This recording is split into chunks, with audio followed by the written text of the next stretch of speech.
जी नमस्ते, मैं राकेश। स्वागत है आप सभी का हमारे यूट्यूब चैनल एजुकेशन फायर पे। देखिए, यदि आप लोगों ने इससे पहले वाला वीडियो देखा होगा तो उसमें हम लोगों ने जेटेट से रिलेटेड कुल 4 प्रैक्टिस सेट के ऊपर डिस्कस किया है। आज हम प्रैक्टिस सेट 5 करेंगे। 5वां प्रैक्टिस सेट होने वाला है सभी का, तो ध्यान से देखना। देखिए, इसमें क्वेश्चंस के साथ साथ कुछ इसके इम्पोर्टेंट बिंदु, मतलब कि जो उसी क्वेश्चंस से रिलेटेड और कितने क्वेश्चंस बन सकते हैं उनके ऊपर डिस्कस किया गया है। तो हमें समझना है कि क्वेश्चंस किस प्रकार से पूछे जाते हैं। ठीक है, इन बातों को ध्यान में रखते हुए आपको एक कॉपी और एक पेन लेकर के बैठना है, क्योंकि जो भी क्वेश्चंस होंगे उसी क्वेश्चंस से रिलेटेड कुछ उसके इम्पोर्टेंट बिंदु होंगे, वो आपको लिखते चलना है साथ में कॉपी में। तो चलिए, इन बातों को ध्यान में रखते हुए हम प्रैक्टिस सेट 5 शुरू करते हैं। देखिएगा, आपका पहला जो क्वेश्चन है बहुत ज़्यादा इम्पोर्टेंट है। क्या कह रहा है पहला क्वेश्चन? कह रहा है कि बुद्ध के अनुसार अष्टांगिक मार्ग का कौन सा अंग सही जीवन यापन से संबंधित है। ठीक है, पहला क्वेश्चन क्या कह रहा है कि अष्टांगिक मार्ग कौन सा अंग सही जीवन यापन से संबंधित है। तो आपको नाम से पता लग रहा होगा, सम्यक आजीविका। ठीक है, आजीविका मतलब क्या होता है? जीवन यापन। तो इस क्वेश्चंस का option number B right answer है। चलिए देखते हैं कुछ इससे रिलेटेड इंपॉर्टेंट बिंदु कि कैसे और प्रश्न बन सकते हैं, जो कि है कि सम्यक आजीविका का मतलब सही और नैतिक तरीके से जीवन यापन करना है। जीवन यापन करना मतलब अपने जीवन को व्यतीत करना। दूसरा है कि यह बुद्ध के अष्टांगिक मार्ग का 5वां अंग है। ये भी आपको याद रखना है। आपसे पूछ लेगा कि बुद्ध के 5वां अंग कौन सा है अष्टांगिक मार्ग का, तो सम्यक आजीविका जो है अष्टांगिक मार्ग का 5वां अंग है।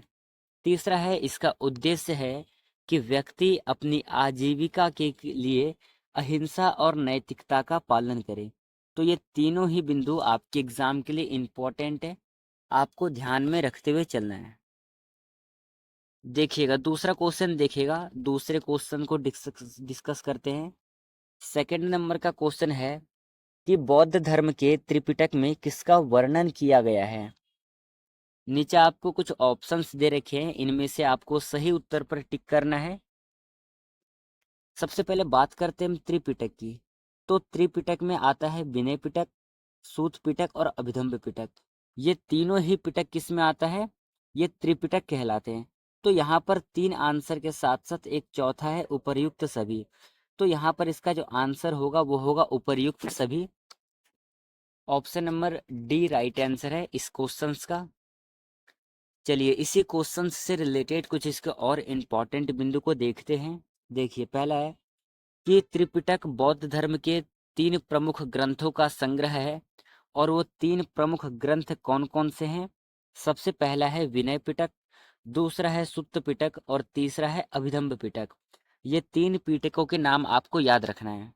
चलिए, अगला है कि विनय पिटक में क्या है? बौद्ध भिक्षुओं के नियमों का वर्णन है। तो एक क्वेश्चन आपसे यहाँ से पूछा जा सकता है कि भाई, हमारे पास कुल 3 पिटक है, इन 3 पिटकों में से बौद्ध धर्म का जो बौद्ध भिक्षुओं के नियमों का वर्णन किस ग्रंथ में किया गया है? तो आपके लिए आंसर हो जाएगा विनय पिटक। और तीसरा है अभिधम्म पिटक, बौद्ध धर्म के दार्शनिक सिद्धांतों पर आधारित है। ठीक है, तो ये 2 क्वेश्चंस आपसे यहाँ से पूछे जा सकते हैं। इन दोनों को ही आप ध्यान में रखिएगा और अपने कॉपी में नोट डाउन करते चलिएगा, ताकि आपको आगे दिक्कत ना हो। तो चलिए, अगला क्वेश्चन देखिएगा। तीसरे नंबर का क्वेश्चन है आप सभी का। बुद्ध के अनुसार दुख का अत्यंत किससे होता है? सॉरी, दुख का अंत किससे होता है? तो बताइए क्या होगा इसका आंसर? आंसर है, बुद्धों ने क्या बताया कि जब तृष्णा का अंत होगा उस समय आपका दुख का अंत हो जाएगा, क्योंकि मानव के जीवन में तृष्णा ही सबसे बड़ा दुख का कारण है। तो option number B right answer इसका। कुछ इसके इम्पोर्टेंट बिंदु है जो कि नीचे दिए गए हैं। पहला है कि बुद्ध ने कहा कि दुख का कारण तृष्णा है और तृष्णा का अंत करने से ही दुख का अंत संभव है। दूसरा पॉइंट को समझना है तीसरा है कि यह 4 आर्य सत्य में से एक है। इसकी घटना क्या है? जब सबसे पहले गौतम बुद्ध ने सारनाथ में अपना पहला उपदेश दिया था, उन पहले उपदेश में उन्होंने क्या कहा था? 4 आर्य सत्य के ऊपर उन्होंने विचार किया था। उन 4 आर्य सत्यों में से जो सबसे पहला सत्य था वो क्या था? दुखों के ऊपर उन्होंने प्रवचन किया था। ठीक है, तो दुख क्या है? 4 आर्य सत्यों में से सबसे पहला सत्य है, तो इनको आप ध्यान में रखिएगा। ठीक है, चलिए अगला क्वेश्चन देखिएगा। आपका नेक्स्ट क्वेश्चन है, महावीर ने किस सिद्धांत को सर्वाधिक महत्व दिया है? नीचे आपको कुछ ऑप्शंस दे रखे हैं, इनमें से सही उत्तर कौन सा होगा? तो इसका आंसर है अहिंसा। Option number B right answer है। सबसे ज्यादा जिस सिद्धांत को सर्वाधिक महत्व दिया गया वो दिया गया अहिंसा को। क्यों दिया गया और कब दिया गया, कैसे दिया गया, इसके बारे में डिस्कस करते हैं। पहला बिंदु दे रखा है कि महावीर ने अहिंसा को जैन धर्म का प्रमुख सिद्धांत बनाया है। किसका? जैन धर्म का प्रमुख सिद्धांत बनाया है। अहिंसा का पालन केवल शारीरिक हिंसा से नहीं बल्कि मानसिक हिंसा से भी करना चाहिए। तो ये दूसरा जो बिंदु है ये आपको विशेष तौर पे याद रखना है। तीसरा क्या कहा इन्होंने? तीसरा कहा है कि महावीर ने सभी जीवों के प्रति, ये वाला पॉइंट आपको ध्यान रखना है, सभी जीवों के प्रति करुणा और दया की शिक्षा दी है। तो ये तीनों ही बिंदु आपके एग्जाम के लिए इंपॉर्टेंट है, आपको ध्यान में रखते हुए चलना है। चलिए बढ़िएगा पांचवें क्वेश्चन की ओर। जैन धर्म के अनुसार अपरिग्रह का क्या अर्थ है? एक शब्द है आपके पास अपरिग्रह, इस शब्द का क्या अर्थ है? देखिए, अपरिग्रह मतलब होता है कि सांसारिक वस्तुओं का त्याग करना। ठीक है, ऑप्शन नंबर सी सही आंसर होगा। अपरिग्रह का शाब्दिक अर्थ क्या है? सांसारिक वस्तुओं का त्याग करना। चलिए समझते हैं इसे और विस्तार रूप में हम। पहला है कि अपरिग्रह का अर्थ है सांसारिक संपत्तियों और वस्तुओं के प्रति आसक्ति न रखना। दूसरा है यह जैन के 5 प्रमुख व्रतों में से एक है। ठीक है, ये वाला आपको याद रखना है। और इसका उद्देश्य है कि व्यक्ति अपनी इच्छाओं और भोगों पर नियंत्रण रखे। तो यह आपको ध्यान में रखना है। चलिए बढ़ते हैं अगले क्वेश्चंस की ओर। देखिए आपका अगला क्वेश्चन है, बौद्ध धर्म में संघ क्या है? नीचे आपको 4 ऑप्शंस दे रखे हैं, इनमें से सही उत्तर कौन सा होगा आपका? देखिए, संघ का मतलब क्या होता था? जहां पर भिक्षु और भिक्षुणियों क्या करे? निवास कर सके। मतलब कि अगर हम सीधे तौर पे कहें तो भिक्षुओं और भिक्षुणियों का समुदाय है एक संघ। ठीक है, जैसे कि आपके यहाँ पर घर होता है, निवास स्थान होता है, ऐसे ही बौद्ध धर्म में जहाँ पर भिक्षु और भिक्षुणियां शिक्षा ग्रहण करते थे उस जगह को संघ कहा जाता था। Option number A right answer है। कुछ इसके इंपॉर्टेंट बिंदु को समझिएगा, देखिएगा। पहला है कि संघ बौद्ध धर्म के अनुयायियों का धार्मिक संगठन है। इसमें भिक्षु मतलब कि पुरुष और भिक्षुणी मतलब कि महिलाएं शामिल होते थे।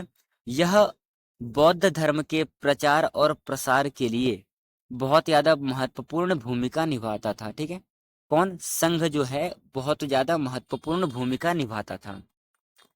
चलिए अगला क्वेश्चन देखिएगा आप। 7वें नंबर का क्वेश्चन है आपके लिए कि महावीर स्वामी के जो अनुयायी थे उनको क्या कहा जाता है? नीचे आपको 4 ऑप्शन दे रखे हैं, इनमें से राइट आंसर बताना है।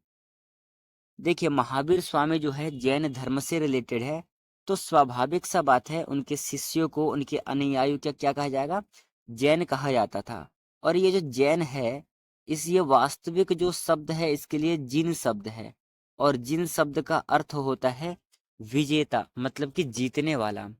मैंने आपको पहले बताया था कि जैन धर्म में कुल 24 तीर्थंकर हुए हैं। 24 तीर्थंकर में से जो महावीर स्वामी है वो अंतिम अर्थात कि 24वें तीर्थंकर है। यह आपको याद रखना है। चलिए देखते हैं कुछ इसके इंपॉर्टेंट बिंदु को। महावीर के अनुयायियों को जैन कहा जाता है, अभी हम लोगों ने ऊपर देखा है, जिसका अर्थ होता है विजेता। क्या अर्थ होता है साथियों? विजेता अर्थ होता है। जैन धर्म के अनुयायी महावीर की शिक्षाओं का पालन करते थे। जैन धर्म अहिंसा, सत्य, अस्तेय, ब्रह्मचर्य और अपरिग्रह पर आधारित है। ठीक है, ये आपको 5 याद रखना है। कौन कौन सा? कि अहिंसा, सत्य, अस्तेय, ब्रह्मचर्य और अपरिग्रह। ठीक है, जैन धर्म किस पर आधारित है? इन 5 पर आधारित है, तो ये आपको याद रखना है। चलिए 8वें नंबर क्वेश्चंस को देखिएगा ध्यान से। 8वां क्वेश्चन है कि किस जैन तीर्थंकर ने आचार्य की उपाधि धारण की थी? हमारे पास टोटल 24 जैन तीर्थंकर है। इन 24 जैन तीर्थंकरों में से आचार्य उपाधि किसने प्राप्त की थी? ऑप्शन में है ऋषभदेव, महावीर स्वामी, पार्श्वनाथ और नेमिनाथ। क्या होगा राइट आंसर? आंसर होगा option number B, Mahavir Swami ने आचार्य की उपाधि धारण की थी। और महावीर स्वामी कौन से नंबर के तीर्थंकर है? तो 24वें नंबर के तीर्थंकर है। चलिए कुछ इसके इंपॉर्टेंट बिंदु देखिएगा जो कि है आपके लिए इंपॉर्टेंट बिंदु के रूप में। महावीर को जैन धर्म में आचार्य माना जाता था जो कि धार्मिक अनुशासन के प्रमुख थे। उन्होंने जैन धर्म के अहिंसा और अपरिग्रह जैसे सिद्धांतों को सशक्त किया और उनकी शिक्षाओं का जैन ग्रंथों में महत्वपूर्ण स्थान है। चलिए समझिएगा अगला क्वेश्चन को। आपका 9वें नंबर का क्वेश्चन है कि त्रिरत्न जो है बौद्ध धर्म में किसे कहा जाता है? देखिए बौद्ध धर्म के लिए यदि हम त्रिरत्नों की बात करें तो अलग है और जैन धर्म में त्रिरत्न अलग है। तो इन दोनों में आपको डिफरेंट याद रखना है। परंतु यहाँ पर आपसे पूछा गया है कि बौद्ध धर्म में त्रिरत्न किसे कहा जाता है। तो चलिए बताइए कौन सा आंसर सही होगा। तो मैंने आपसे कहा था बुद्धम शरणम गच्छामि, संघम शरणम गच्छामि और धम्मम शरणम गच्छामि। ये जो 3 है आपके ऊपर पहले नंबर पे है, ये बौद्ध धर्म के त्रिरत्न कहे जाते हैं। चलिए समझते हैं कुछ और इम्पोर्टेंट बिंदु को जो कि है कि त्रिरत्न में बुद्ध मतलब कि ज्ञान प्राप्त व्यक्ति, धम्म मतलब कि धर्म और संघ मतलब समुदाय शामिल है। यह बौद्ध धर्म के प्रमुख स्तंभ माने जाते हैं। इसी के साथ बौद्ध अनुयायी इन तीनों का शरण करते हैं। जितने भी बौद्ध धर्म को फॉलो करने वाले हैं वो सभी किनका अनुसरण करते हैं? बुद्धम शरणम गच्छामि, संघम शरणम गच्छामि और धर्मम शरणम गच्छामि, इनका अनुसरण करते हैं। चलिए अगला क्वेश्चन देखिएगा। 10वें नंबर का क्वेश्चन है कि बौद्ध धर्म के महायान और हीनयान में क्या अंतर है? सबसे पहले समझते हैं ये बौद्ध धर्म में जो महायान है और हीनयान है ये क्या है। तो साथियों जो बौद्ध धर्म है इनको 2 भागों में डिवाइड किया गया है। एक तो हीनयान और दूसरा है महायान। ठीक है, हीनयान के लोग जो है मूर्ति पूजा नहीं करते हैं और बौद्ध धर्म में मूर्तियों की पूजा की जाती है। ठीक है, तो यहाँ पर यदि हम इसका शाब्दिक सा अर्थ देखना चाहे कि इन दोनों में क्या अंतर है तो देखिए महायान सरल मार्ग और हीनयान जो है कठिन मार्ग है। बिल्कुल सही है। महायान में बुद्ध को देवता माना गया है और जबकि हीनयान है बौद्ध धर्म का मूल रूप। तो ये भी बात सही है। तो जब तीनों ही बातें सही है तो यहाँ पर उपर्युक्त सभी मतलब कि तीनों ही सही है। Option number D right answer है। इसमें इंपॉर्टेंट बिंदु के रूप में है कि महायान और हीनयान बौद्ध धर्म के 2 प्रमुख समुदाय हैं, 2 प्रमुख संप्रदाय हैं। महायान में बुद्ध को देवता के रूप में पूजा जाता है जबकि हीनयान में वे एक गुरु के रूप में पूजे जाते हैं। तो ये दूसरा वाला बिंदु आपको इम्पोर्टेंट रखना है, यहाँ से आपके प्रश्न पूछे जा सकते हैं। अगला है हीनयान को थेरवाद बौद्ध धर्म भी कहा जाता है जो कि बुद्ध के प्रारंभिक शिक्षा देता है। ठीक है, तो ये आपको भी याद रखना है क्योंकि हीनयान को क्या कहा जाता है? थेरवाद। तो एक प्रश्न बना देगा कि थेरवाद किससे संबंधित है। ऑप्शन दे देगा बौद्ध धर्म, जैन धर्म और 2 आपको और दे देगा। तो ये आपको याद रखना है कि थेरवाद किससे संबंधित है? हीनयान से संबंधित है और बौद्ध धर्म से। चलिएगा समझिएगा आप अगले नंबर क्वेश्चन को। 11वां क्वेश्चन है कि जैन धर्म में कैवल्य का क्या अर्थ है? देखिए जो कैवल्य है ना ये सबसे अंतिम स्टेज होता है। मतलब कि यदि बात करें तो क्या होता है? मोक्ष को प्राप्त करना। चलिए कुछ इसके इंपॉर्टेंट बिंदु है। जैन धर्म में कैवल्य का अर्थ है मोक्ष, मतलब कि अंतिम मुक्ति। दूसरा है, यह आत्मा की शुद्धता की व्यवस्था है जहाँ कर्मों का अंत हो जाता है। इसी के साथ इसे प्राप्त करने के लिए अहिंसा और तपस्या का पालन आवश्यक माना जाता है। ठीक है, किनको? अहिंसा और तपस्या का पालन आवश्यक माना जाता है। चलिए अगला क्वेश्चन देखिएगा। नेक्स्ट क्वेश्चन है आप सभी का कि बौद्ध धर्म में धर्म चक्र प्रवर्तन का क्या अर्थ है। ध्यान से समझना इस क्वेश्चन को, ये क्वेश्चन कई बार पूछा गया है। धर्म चक्र प्रवर्तन का क्या अर्थ है? हम बात करते हैं बौद्ध धर्म के संस्थापक गौतम बुद्ध से।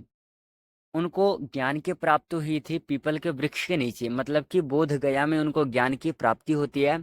सारनाथ में सबसे पहला उपदेश देते हैं और उपदेश में वो 4 आर्य सत्य बताते हैं, जिनमें से कि पहला आर्य सत्य कौन सा है? दुख है। तो ये जो उनका पहला उपदेश था, इसी का नाम पड़ा है धर्मचक्र प्रवर्तन। तो option number B right answer होगा इसका। चलिए इसे और विस्तार रूप में देखते हैं। धर्मचक्र प्रवर्तन बुद्ध के पहले उपदेश को कहा जाता है। इसे सारनाथ में दिया गया था। अभी हमने ऊपर चर्चा किया कि कहाँ पर सबसे पहले उन्होंने उपदेश दिया था, तो सारनाथ में सबसे पहला उपदेश दिया था, जहाँ पर कि उन्होंने 4 आर्य सत्य बताए थे और इस घटना ने बौद्ध धर्म के प्रचार की शुरुआत की थी। इनको आपको ध्यान में रखते हुए चलना है। चलिए देखिएगा आप, अगला क्वेश्चन देखिएगा, 13वें नंबर का है। जैन धर्म के अनुसार कौन सा सिद्धांत अनेकांतवाद को दर्शाता है? तो बताइए क्या होगा इसका आंसर? आंसर है इसका option number C right answer हो जाएगा, क्योंकि सत्य अनेक दृष्टिकोणों से देखा जा सकता है। ये अनेकांतवाद को दर्शाता है, ऑप्शन नंबर सी। कुछ इसके इंपॉर्टेंट बिंदु, महत्वपूर्ण बिंदु है। अनेकांतवाद का अर्थ है कि सत्य को कई दृष्टिकोणों से देखा जा सकता है और यह जैन धर्म का महत्वपूर्ण सिद्धांत है जो सहिष्णुता और विविधता की शिक्षा देता है। इसी के साथ यह सिद्धांत व्यक्ति को अहंकार से मुक्त करने और दूसरों के विचारों को स्वीकार करने का पाठ सिखाता है। चलिए अगला क्वेश्चन देखिएगा, आपके लिए इंपॉर्टेंट है बहुत ही ज्यादा। बौद्ध धर्म में क्या है कि प्रतीत्य समुत्पाद का सिद्धांत क्या दर्शाता है? प्रतीत्य समुत्पाद का सिद्धांत क्या दर्शाता है? तो साथियों हम बात कर रहे हैं प्रतीत्य समुत्पाद का। तो देखिए इसमें क्या है कि कर्म और पुनर्जन्म का सिद्धांत भी दर्शाता है, जीवन का अंतहीन चक्र भी दर्शाता है, संसार की उत्पत्ति का कारण भी बताता है। तो इसका जो आंसर होगा उपर्युक्त सभी सही है, ऑप्शन नंबर डी इसका राइट आंसर होगा। चलिए कुछ इसके इंपॉर्टेंट बिंदु को समझते हैं। इंपॉर्टेंट बिंदु में है कि प्रतीत्य समुत्पाद का अर्थ है संपूर्ण चीजें परस्पर निर्भर होती है। इस सिद्धांत के अनुसार जीवन का हर पहलू अन्य घटनाओं से जुड़ा हुआ है और इसे बौद्ध धर्म के मूलभूत सिद्धांतों में से एक माना जाता है, जो यह सिखाता है कि सब कुछ कारण और परिणाम से बंधा है। इनको आपको ध्यान में रखते हुए चलना है। चलिए ये रहा आपके लिए अंतिम क्वेश्चन। इससे पहले कि ये क्वेश्चंस खत्म हो जाए, देखिए आपको क्या करना है, इन 15 क्वेश्चंस में से आपने जितने भी क्वेश्चंस को सही किया है, इन सभी का जवाब आप हमें कमेंट सेशन में देंगे कि आपने कुल कितने क्वेश्चंस को सही किया है। तो बताइए आप लोगों ने अब तक कुल कितने क्वेश्चंस को सही किया है। चलिए हम करते हैं 15वें नंबर, अर्थात कि अगले क्वेश्चन को करते हैं। महावीर के समय में जैन धर्म के अनुयायियों के बीच किस वर्ग के लोग शामिल नहीं होते थे? सबसे पहले हम समझते हैं कि जो मानव है उनको 4 वर्गों में रखा गया है, जिनको हम कहते हैं ब्राह्मण, क्षत्रिय, वैश्य और शूद्र। इनका जो वर्गीकरण है ये कर्मों के आधार पर रखा गया है। पर यहाँ पर आपसे प्रश्न ये नहीं पूछा है कि कितने वर्गों में बांटा है। यहाँ पर आपसे प्रश्न पूछ रहा है कि जैन धर्म के अनुयायियों के बीच किस वर्ग के लोग शामिल नहीं होते थे। इसका आंसर है ऑप्शन नंबर बी, ब्राह्मण वर्ग के लोग शामिल नहीं होते थे। ऑप्शन नंबर बी जो है सही आंसर है। समझते हैं कुछ इसके इंपॉर्टेंट बिंदु को, देखिएगा। इंपॉर्टेंट बिंदु है महावीर ने जैन धर्म का प्रचार मुख्य रूप से क्षत्रिय और व्यापारिक वर्ग में किया है। ब्राह्मण वर्ग से जैन धर्म में कम अनुयायी थे क्योंकि उनकी धार्मिक मान्यताएं भिन्न थी। इसी के साथ में क्या है कि जैन धर्म का पालन मुख्यतः व्यापारियों और साधुओं द्वारा किया जाता था, जो त्याग और अहिंसा के सिद्धांतों का पालन करते थे। तो ये कुछ इंपॉर्टेंट क्वेश्चंस थे जो मैंने आपको प्रैक्टिस सेट 5 में कराए हैं। इन सभी से रिलेटेड और जो भी क्वेश्चंस बन सकता है मैं कल के वीडियो में अर्थात प्रैक्टिस सेट 6 में करवाऊंगा। तो चलिए, ये वीडियो आपको कैसा लगा आप हमें कमेंट सेशन में बताएंगे, और अगला किस टॉपिक से रिलेटेड आपको क्वेश्चन चाहिए आप हमें यह भी कमेंट सेशन में अपना कमेंट मेंशन कर सकते हैं। तो चलिए साथियों, आज के लिए इतना ही। धन्यवाद। जय हिंद साथियों।